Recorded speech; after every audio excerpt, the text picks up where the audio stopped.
Alright, I just found this article. It's about 23 tips to be confident in a conversation with examples. And this is my first time reading the article. I'm going to read it with you guys, okay? So we can go through this journey together on becoming more confident, okay? So we need to. Here's how to be confident and relaxed when you make conversation with new people. Speak slower. Pay attention to how fast you talk compared to others. Speaking faster than everyone else can signal nervousness or fear of taking up space in a conversation. On the other hand, speaking a bit slower gives you more time to formulate your thoughts and signals confidence. Make sure to not speak way slower than the one you're talking to. And this got me really interested because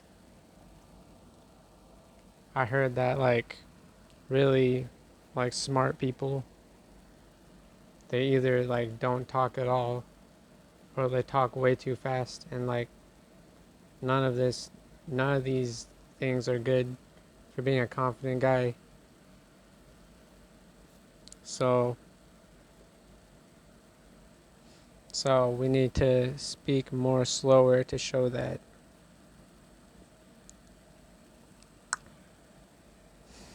we're not nervous, we're not afraid of taking up space in a conversation. So what I get from this is that it's more about the quality of what you say, or maybe it's either about the quality of what you say, or it's the emotion behind what you're saying. And so I want to practice giving an emotionally impactful, one sentence that's emotionally impactful.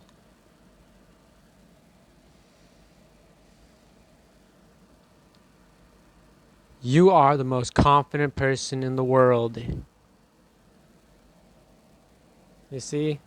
It's it's like very, it's just one sentence, but it's very emotionally impactful. It's like telling people that they're the most confident person in the world. But anyway, we got 23 tips, so we need to speed this up. Accept your nervousness rather than trying to fight it. To be more confident when talking to someone, remind yourself that nervousness is something all humans deal with.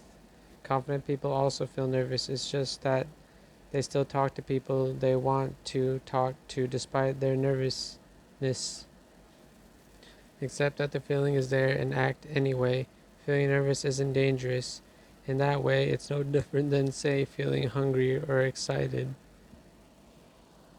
Knowing that nervousness isn't dangerous makes us less afraid of feeling afraid. Ironically, this makes us less nervous over time.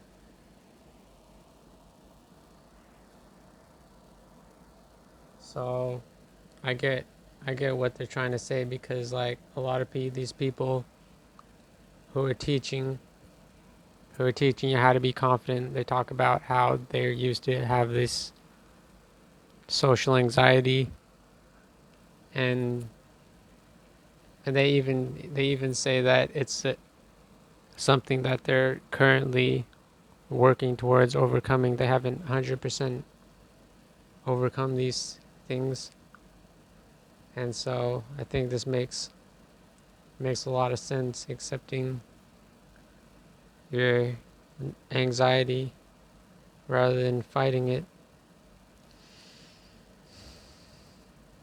And I think I can incorporate this into my video in an emotionally impactful way. In 3, 2, 1, go. Yeah, I was this really nervous guy, but I overcame it, and now I got friends all over the world, and I'm like this successful CEO and everything. Yep. Now on to the next tip. Know that how you see yourself is not how others see you. You see yourself through all your history. I'm nervous, I'm bad at X. People you talk to have no clue about your history. Studies show that we feel like we stand out in social settings when we really don't. Other studies show that we think people know how we feel when they don't. Remind yourself that people you make conversation with likely see you in a more positive light than you do.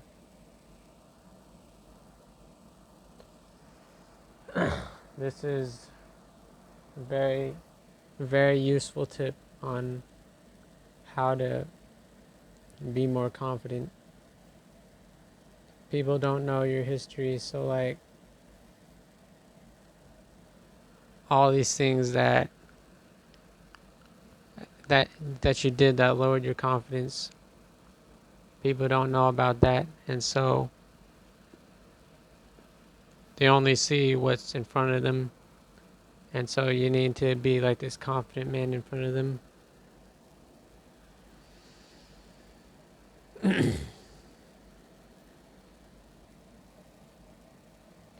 All right, let's power through this. Focus on the topic to be more authentic and charismatic. Bring your focus back to the conversation when you end up in your head. Someone, I work as a consultant for a media company. A nervous person's mind. Uh-oh, sounds fancy, and I'm still studying. I wonder what she'll think of me. Is my posture weird? What should I respond?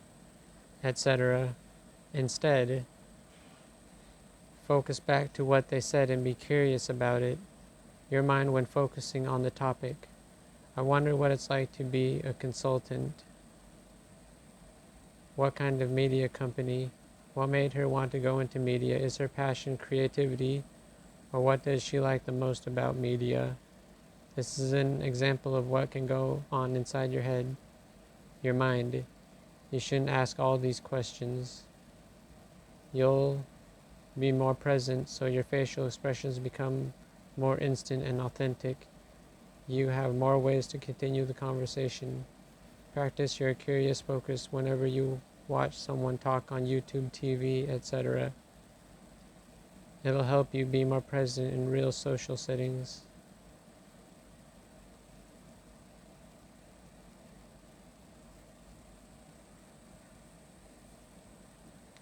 So this reminds me of like some of this other self-help advice that I've heard about. It's like the reason you're nervous is because like you're thinking of your insecurities. But if you're not even thinking about yourself, then you're not even going to be thinking about your insecurities. And so what they're recommending is that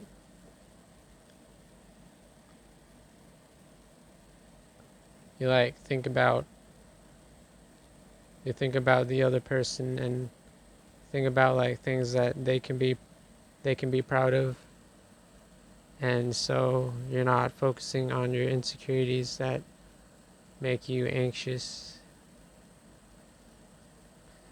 So the next tip is use tonal variation to sound relaxed and confident. Varying your tone signals that you are relaxed. It can make you sound more charismatic too. Here's an example where I recorded myself speaking with and without tonal variation.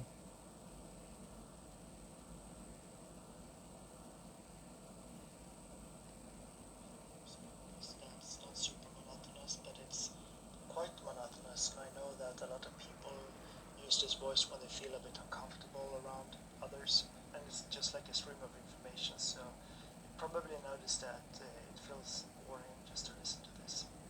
What if you instead talk like this? So you have a tone that goes up like this, and it also goes down like this. And you also notice that I can talk really fast at certain times, but then there's a break, and I talk slower. So I vary my tone, and I also vary how fast I speak. And that makes me come off as much more high energy.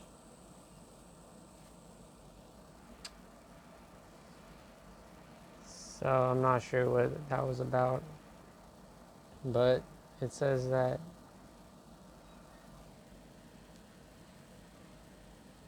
varying your tonal signals,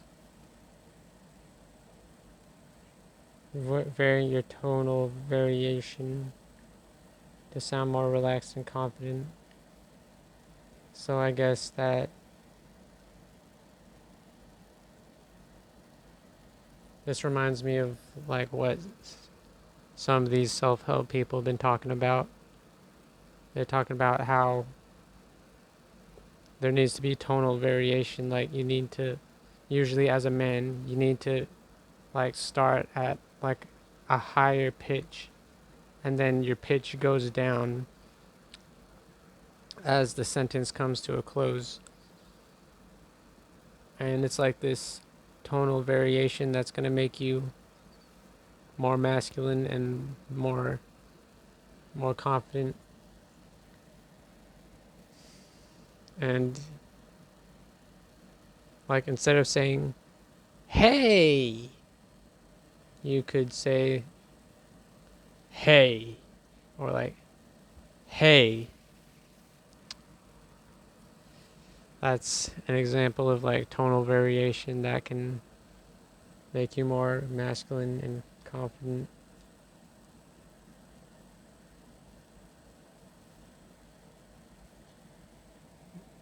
Number 6, name your nervousness to make it more familiar and less scary. Here's a powerful routine therapists teach their clients to overcome nervousness. Observe your nervousness. Where in the body is it? My nervousness is often rotating pressure just below my chest, for example. Accept that it's there. You can even name it. My rotating pressures named Bob. Naming makes it less scary and more familiar.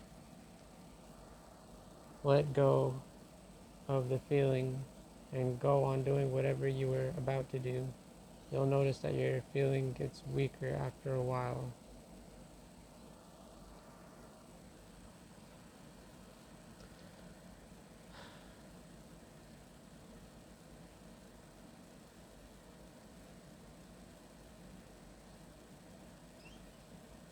So I guess this means that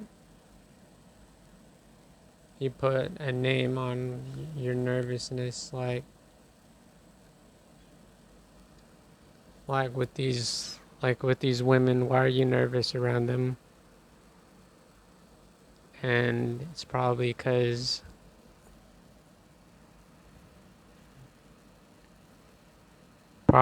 you just don't got experience talking to these women. So now there's a name to your nervousness. You're anxious because you don't have experience talking to women. And now you know what you need to overcome. You need to gain experience talking to these women. And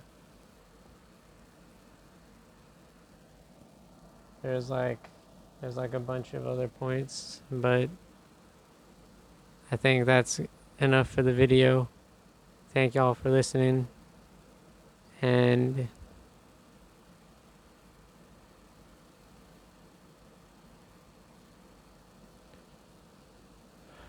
I hope y'all learned something about being a more confident person. And goodbye.